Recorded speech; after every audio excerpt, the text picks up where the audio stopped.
اگر کسی کے پاس مال ہے اس کا کوئی کمال نہیں، یہ تو اللہ کا فضل ہے، یہ تو اللہ کا کیا ہے۔ اس قصے سے کیا سمجھ میں آیا؟ صحابہ کی دوڑ مال کی تھی کہ اعمال کی تھی؟ مالدار بننا چاہتے تھے کہ دیندار بننا چاہتے تھے؟ یہ محنت ہو رہی، سب میں اعمال کا شوق آ جائے۔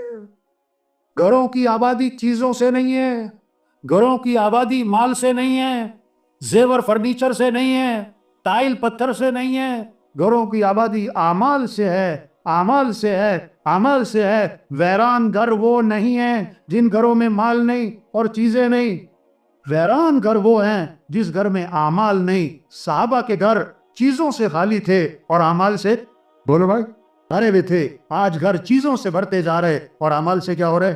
اعمال سے کیا ہو رہے؟ گھروں میں جو رحمتیں آئیں گی، گھروں میں جو برکتیں آئیں گی، گھروں میں جو خیریں آئیں گی، وہ مال کی بنیاد پر نہیں، چیزوں کی بنیاد پر نہیں، بلکہ گھروں میں برکتیں رحمتیں اعمال کی بنیاد پر آئیں گی۔ گھروں میں نماز کی فضا ہو، میں قرآن کی فضا ہو، میں ذکر کی فضا ہو، گھروں میں دعاؤں کی فضا ہو، گھروں میں سجدوں کی فضا ہو، گھروں میں رکوع کی فضا ہو، گھروں میں یہ اعمال ہوں، گھروں میں رحمتیں آئیں گی، گھروں میں برکتیں آئیں گی، گھروں میں خیریں آئیں گی، گھروں سے شر ختم ہوگا، فتنے ختم ہوں گے، نفس اور کیا ہے شیطانی اثرات گھروں سے ختم ہوں گے اور نحوستیں ختم ہوں گی۔ اگر گھروں میں اعمال زندہ ہو جائیں، اعمال زندہ ہو جائیں، گھر کا ہر فرد قرآن پڑھے، گھر کا ہر فرد قرآن پڑھے، 1 سپارہ 2 سپارے 3 سپارے، اماں قرآن پڑھے، بیٹا قرآن پڑھے، بھائی قرآن پڑھے، بچیاں قرآن پڑھے، شوق ہو۔ ایک صحابی رضی اللہ عنہ نے رات کو قرآن پڑھنا شروع کیا، ان کا گھوڑا بدکنے لگا، وہ قرآن پڑھے تو گھوڑا بدکے، وہ قرآن پڑھے تو گھوڑا بدکے۔ بیٹا ساتھ سو رہا، ڈر لگا کہ گھوڑے کا پاؤں بیٹے پر نہ آ جائے۔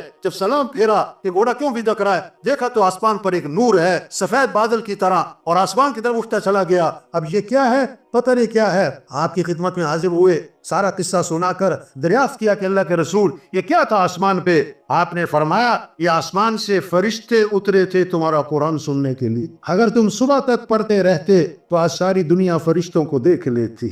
ہاں، آپ صلی اللہ علیہ وسلم نے فرمایا جس گھر میں سورہ بقرہ پڑھی جاتی ہے شیطان اس گھر سے بھاگ جاتا ہے، چلا نہیں جاتا، بھاگ جاتا ہے۔ ہاں، قرآن کا شوق۔ ایک آگے کہنے لگا کہ مولانا صاحب بڑی پریشانی ہے، کوئی وظیفہ تو بتاؤ۔ اس سے کافی آپ روزانہ قرآن پاک کی تلاوت اہتمام سے کیا کریں، روزانہ قرآن پاک کی تلاوت اہتمام سے کیا کریں۔ کیا لگا ہاں قرآن بڑی اچھی بات ہے، لیکن کوئی وظیفہ تو بتاؤ۔ کیا ہے کوئی وظیفہ تو؟ ارے قرآن کا شوق پیدا ہو، ذکر کا شوق پیدا ہو۔ الا بذکر اللہ تطمئن القلوب، کان کھول کے سنو کہ دلوں کا اطمینان کس میں ہے؟ اللہ کی یاد میں۔ دلوں کا اطمینان کس میں بھائی؟ اللہ کی۔ ہاں، آپ صلی اللہ علیہ وسلم نے فرمایا جو 100 مرتبہ پڑھے لا الہ الا اللہ، کتنی مرتبہ؟ 100 مرتبہ، جب قیامت کے دن اٹھے گا تو اس کا چہرہ 14ویں رات کے چاند کی طرح چمک رہا ہوگا۔ واہ واہ۔ آپ صلی اللہ علیہ وسلم نے فرمایا جنت کی چابی لا الہ الا اللہ۔ ایک حدیث میں آتا ہے جنت کی قیمت لا الہ الا اللہ۔ آپ نے فرمایا کوئی گناہ ہو جائے تو فوراً کوئی نیکی کا کام کر لیا کرو صحابہ، تاکہ گناہ کی نوسط دھل جائے۔ صحابہ نے عرض کیا حضور لا الہ الا اللہ، اس کا پڑھنا بھی نیکیوں میں شامل ہے؟ آپ نے فرمایا یہ تو سب سے افضل نیکی ہے، یہ تو سب سے۔ آپ نے فرمایا اپنے ایمان کو تازہ کرتے رہا کرو۔ واہ واہ، جددوا ایمانکم، اپنے ایمان کو تازہ کرتے رہا کرو۔ صحابہ نے عرض کیا حضور ایمان کو کیسے تازہ کریں؟ آپ نے کیا فرمایا لا الہ الا اللہ، اس کو کثرت سے پڑھو، 100 دفعہ نہیں، 200 دفعہ نہیں، کثرت۔ اور علماء نے لکھا ہے جو 300 دفعہ پڑھے گا وہ کثرت میں آ جائے گا۔ بچے، بچیاں، بوڑھے، جوان، ہمارے غریب، ہمارے امیر، ان کے ہاتھوں میں تسبیح ہو اور کیا پڑھ رہے ہوں لا الہ الا اللہ۔ آپ نے فرمایا سبحان اللہ کا ثواب احد پہاڑ سے بھی زیادہ ہے، الحمدللہ اس کا ثواب احد پہاڑ سے بھی زیادہ ہے۔ واہ واہ، یہ کمائی ہے۔ سبحان اللہ، جنت میں درخت لگ گیا، الحمدللہ جنت میں درخت لگ گیا۔ آپ صلی اللہ علیہ وسلم نے فرمایا کیسی خوبصورت حدیث ہے، کمال کے الفاظ ہیں، کلمتانی خفیفتانی علی اللسانی ثقیلتانی فی المیزان حبیبتانی الی الرحمن سبحان اللہ وبحمدہ سبحان اللہ العظیم۔ 2 کلمے ہیں جو زبان پر بہت ہلکے ہیں اور قیامت کے دن ترازو میں بڑے وزنی ہیں اور اللہ کو بڑے محبوب ہیں، وہ کیا ہے؟ سبحان اللہ و بحمدہ سبحان اللہ العظیم، سبحان اللہ و بحمدہ سبحان اللہ العظیم۔ شوق ہو، اس سے اطمینان، اس سے دلوں کو راحت، اس سے دلوں کو سکون، اس سے پریشانیاں ختم ہوں، اس سے دل کی پریشانیاں ختم ہوں۔ آپ صلی اللہ علیہ وسلم فجر کی نماز کے لیے تشریف لے جا رہے ہیں اور حضرت جویریہ رضی اللہ عنہا مصلی پر بیٹھی ذکر کر رہی ہیں۔ اس کا مطلب کیا ہوا؟ خامن صبح جب فجر میں مسجد میں جائے تو بیوی کہاں پر ہو؟ مصلی پر ہو۔ اور آپ صلی اللہ علیہ وسلم فجر کے بعد واپس تشریف نہیں لائے، اشراق کے بعد نہیں آئے۔ حدیث کے الفاظ ہیں رجع بعد ان اضحا، چاشت کے بعد جب سورج میں تیزی آ گئی، کم از کم 2.5-3 گھنٹے آپ واپس تشریف لائے تو حضرت جویریہ رضی اللہ عنہا اسی طرح مصلی پر بیٹھی ذکر کر رہی ہیں۔ آپ نے وضاحت فرمائی، جویریہ میں جب سے گیا ہوں اس وقت سے اب تک تم ذکر کر رہی ہو؟ عرض کیا جی ہاں حضور، اس وقت سے اب تک میں ذکر کر رہی ہوں۔ وہ جب اللہ سے تعلق ہوگا، جب اللہ سے محبت ہوگی، جب اللہ کی عظمت ہوگی، اب زبانوں پر کس کا نام ہوگا؟ اللہ۔ اب ذکر میں لذت، ذکر میں حلاوت، ذکر میں اطمینان، وقت کے گزرنے کا احساس نہیں۔ اب آپ کو پتا تھا کہ اتنا لمبا ذکر ہر مسلمان تو نہ کر سکے گا، آپ نے کام آسان فرمایا کہ جویریہ میں نے تمہارے بعد کیا ہے 4 کلمات 3 مرتبہ کہے، اس کا جو اجر ہے نا تمہارے صبح سے اب تک کے ذکر سے زیادہ ہے۔ کیا؟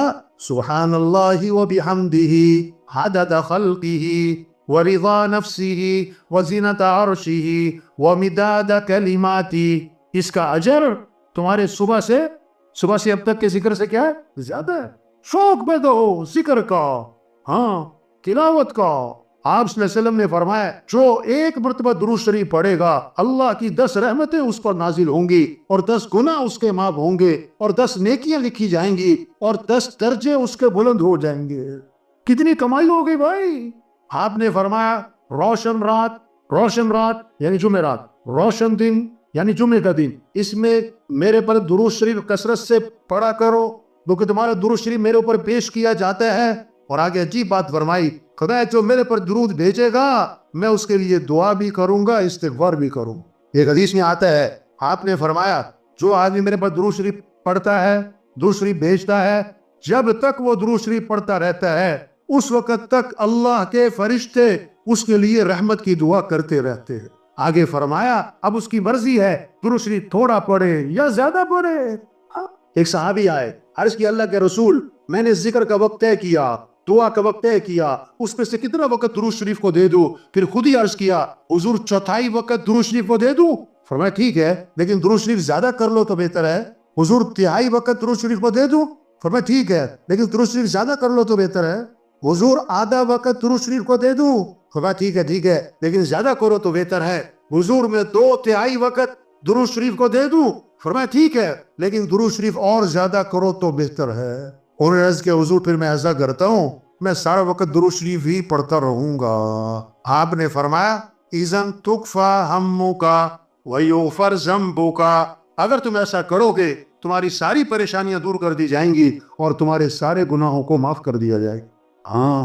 یہ شوق پیدا ہو۔ آپ صلی اللہ علیہ وسلم نے فرمایا جو کثرت سے استغفار کرے گا اللہ ہر تنگی سے اسے نکالے گا، پریشانیوں سے بچائے گا، اللہ وہاں سے رزق دے گا جہاں سے وہم و گمان بھی نہیں ہے۔ استغفار پڑھواتا ہے وَمَا كَانَ اللَّهُ لِيُعَذِّبَهُمْ وَأَنْتَ فِيهِمْ وَمَا كَانَ اللَّهُ مُعَذِّبَهُمْ وَهُمْ يَسْتَغْفِرُونَ، جب تک آپ ان میں موجود ہیں ان پر عذاب نہیں آئے گا۔ اگر آپ دنیا سے تشریف لے گئے تو جب تک یہ استغفار کرتے رہیں گے ان پر عذاب نہیں آئے گا۔ استغفار کی برکت، یہ شوق پیدا ہو۔ آپ صلی اللہ علیہ وسلم نے فرمایا سید الاستغفار یعنی استغفار کا سردار وہ کیا ہے؟ اللہم انت ربی لا الہ الا انت خلقتنی وانا عبدک وانا علی عہدک ووعدک ما استطعت اعوذ بک من شر ما صنعت ابوء لک بنعمتک علی وابوء بذنبی فاغفر لی فإنه لا يغفر الذنوب الا انت۔ یہ سید الاستغفار ہے، اور میں جو صبح کو 1 مرتبہ پڑھے لیکن دل کے یقین کے ساتھ پڑھ لے، اگر شام تک موت آ گئی تو سیدھا جنت میں جائے گا۔ شام کو پڑھ لیا اور صبح تک موت آ گئی تو سیدھا جنت میں جائے گا۔ یہ شوق پیدا ہو جائے بھائی تبلیغ محنت ہے، ایمان بنے، عمل کا شوق آئے، عمل کا شوق آئے، اخلاق اچھے ہو جائیں، زندگی جو خوبصورت بنے گی وہ کس سے؟ مال سے نہیں، چیزوں سے نہیں، اچھے کپڑے، اچھا گھر، اچھی تنخواہ، اچھی گاڑی نہیں، زندگی خوبصورت بنے گی جب اخلاق اچھے ہوں گے، اخلاق اچھے ہوں گے۔ تبلیغ میں محنت ہے، کیسے سب کے اخلاق اچھے ہوں، معاف کرنا آ جائے، غصے کو پینا آ جائے، کسی کو حقیر نہ سمجھنا، اپنے آپ کو اونچا نہ سمجھنا، زبان پہ غیبت نہ ہو، زبان پہ چغلی نہ ہو، زبان پہ گالی نہ ہو، زبان پہ طنز نہ ہو، دل میں بغض نہ ہو، دل میں کینہ نہ ہو، دل میں حسد نہ ہو، دل میں کھوٹ نہ ہو، دل میں میل نہ ہو، دل میں کدورت نہ ہو۔ آپ نے فرمایا ابھی جو شخص داخل ہونے والا ہے یہ جنتی ہے، دوسرے دن فرمایا ابھی جو شخص داخل ہونے والا یہ جنتی ہے، تیسرے دن فرمایا ابھی جو شخص داخل ہونے والا یہ جنتی ہے۔ تینوں دن ایک ہی صحابی داخل ہوئے، ایک صحابی ان کے گھر گئے، میں رات آپ کے پاس گزارنا چاہتا ہوں، دیکھنا چاہتے تھے کون سا عمل ہے کہ جنتی ہونے کی بشارت ملی۔ ایک رات رہے، 2 رات رہے، 3 رات رہے، کوئی خاص عمل نہ دیکھا، ساری رات سو رہے، فجر میں اٹھ گئے، بس ایک بات دیکھی، رات کو سوتے ہوئے کروٹ بدلتے ہیں تو زبان پر اللہ کا نام آتا ہے۔ 3 دن بعد ان سے بات کی، میں تو آپ کا عمل دیکھنا چاہتا تھا، کس وجہ سے جنتی ہونے کی بشارت ملی؟ مجھے کوئی خاص عمل نظر نہ آیا، کیا وجہ ہے؟ انہوں نے کہا دیکھو بھائی جو میری زندگی ہے یہی ہے، بس ایک بات ہے میری زندگی میں، وہ کیا ہے؟ میں اپنا دل ہر مسلمان سے صاف رکھتا ہوں، کسی کے بارے میں کھوٹ حسد نہیں رکھتا۔ فرمایا یہی وہ عمل ہے جس کی وجہ سے جنتی ہونے کی بشارت ملی۔ اور اگلی بات فرمائی کہ ہے مشکل کام، ہاں دلوں کو صاف رکھنا۔ آپ صلی اللہ علیہ وسلم صحابہ کے ساتھ تشریف فرما تھے، ایک سڑاند پھیل گئی، بدبو پھیل گئی، صحابہ سے فرمایا یہ پتہ ہے بدبو کس چیز کی ہے؟ صحابہ نے عرض کیا اللہ جانے اللہ کا رسول۔ فرمایا یہ ان لوگوں کی بدبو ہے جو دوسروں کی غیبتیں کرتے۔ دوسروں کی کیا کرتے؟ آج کسی کو غیبت سے روکو کہ بھائی کسی کی بات نہیں کرتے، وہ کہتا میں سچ بول رہا ہوں۔ ارے بھائی غیبت سچ بولنے کا نام ہے، اگر جھوٹ ہے پھر تو بہتان ہے۔ ہاں، ماچس کی ایک تیلی گھر کو جلا دیتی ہے، یہ زبان کا غلط بول، یہ غیبت، یہ چغلی، یہ غلط بول گھروں کو برباد کر دیتا ہے، خاندانوں کو برباد کر دیتا ہے۔ اخلاق میں سب سے بنیادی چیز ہے یہ زبان کا بول میٹھا ہو۔ یہ زبان کا بول خاندانوں کو جوڑتا بھی ہے، خاندانوں کو توڑتا بھی ہے، غیر کو اپنا بھی بناتا ہے، اپنے کو غیر بھی بناتا ہے۔ نکاح بھی بول ہے، طلاق بھی بول ہے، یہ دلوں کو جیت بھی لیتا ہے، یہ دلوں کو چیر بھی دیتا ہے، یہ محبتیں بھی بکھیرتا ہے، یہ نفرتیں بھی پھیلاتا ہے۔ ہاں، اپنے بول میٹھے بنائیں۔ تبلیغ میں جب ایمان بنے گا پھر اخلاق بنیں گے۔ کامل ایمان والا کون؟ کہ جس کے اخلاق اچھے ہوں۔ سب سے زیادہ وزنی چیز قیامت کے دن ترازو میں وہ آدمی کے حسن اخلاق ہوں گے، حسن اخلاق ہوں گے۔ فرمایا آپ نے جنت میں میرا قرب اسے ملے گا جس کے اخلاق اچھے ہوں گے، جس کے اخلاق اچھے ہوں گے۔ اخلاق کیا ہیں؟ سل من قطعک، جو رشتہ توڑے تم رشتہ جوڑو، واعف عمن ظلمک، جو ظلم کرے تو اسے معاف کرو، احسن الی من اساء الیک، جو برائی کرے بدلہ اچھائی سے دے دو، آتی من حرمک، جو نہیں کھلاتا کہ اسے کھلاؤ، جو نہیں پوچھتا کہ اسے پوچھو، جو نہیں آتا کہ اس کے پاس جاؤ۔ یہ اخلاق ہے۔ ادفع بالتی ہی احسن فاذا الذی بینک وبینہ عداوۃ کأنہ ولی حمیم، برائی کا بدلہ اچھائی سے دے دو کہ دشمن بھی دوست بنے گا۔ آج جھگڑے کیوں ہیں؟ یہ جھگڑے کیوں ہیں؟ توبہ، اخلاق بگڑ گئے، صبر نہیں، برداشت نہیں، غصے پہ قابو نہیں۔ ایک صحابی نے عرض کیا حضور مجھے نصیحت فرمائیں۔ فرمایا غصے پہ قابو پاؤ۔ زدنی یا رسول اللہ۔ حضور کچھ اور نصیحت فرمائیں، لا تغضب، غصے پہ قابو کرو۔ حضور کچھ اور نصیحت فرمائیں، فرمایا لا تغضب، غصے پہ قابو کرو۔ فردد مرارا فقال لا تغضب، بار بار عرض کیا حضور کچھ اور نصیحت، ہر بار یہی فرمایا غصے پہ قابو کرو، غصے پہ۔ بیان تھا کہ پولیس والوں میں نا سارے پولیس کے لوگ تھے، تو یہ حدیث بیان کی کہ حدیث میں آتا ہے آپ نے فرمایا غصے پہ قابو پاؤ، تو سب سے بڑے جو افسر بیٹھے تھے فرمانے لگے اگر اس ایک حدیث پر عمل ہو جائے ہمارے بہت سارے جیل کے تھانوں کے مسئلے حل ہو جائے۔ غصے پہ قابو۔ ہاں، آپ نے فرمایا پہلوان وہ نہیں ہے جو کسی کو اٹھا کے پھینک دے، پہلوان وہ ہے جو غصے کے وقت میں اپنے نفس پہ قابو پا جائے۔ آپ صلی اللہ علیہ وسلم نے فرمایا جس کو غصہ آیا اور وہ غصہ نکالنے پر قادر تھا لیکن غصے کو پی گیا، اللہ قیامت کے دن جنت کی حوریں اس کے سامنے کھڑی کر دیں گے اور فرمائیں گے جو پسند ہے لے لے اس میں سے۔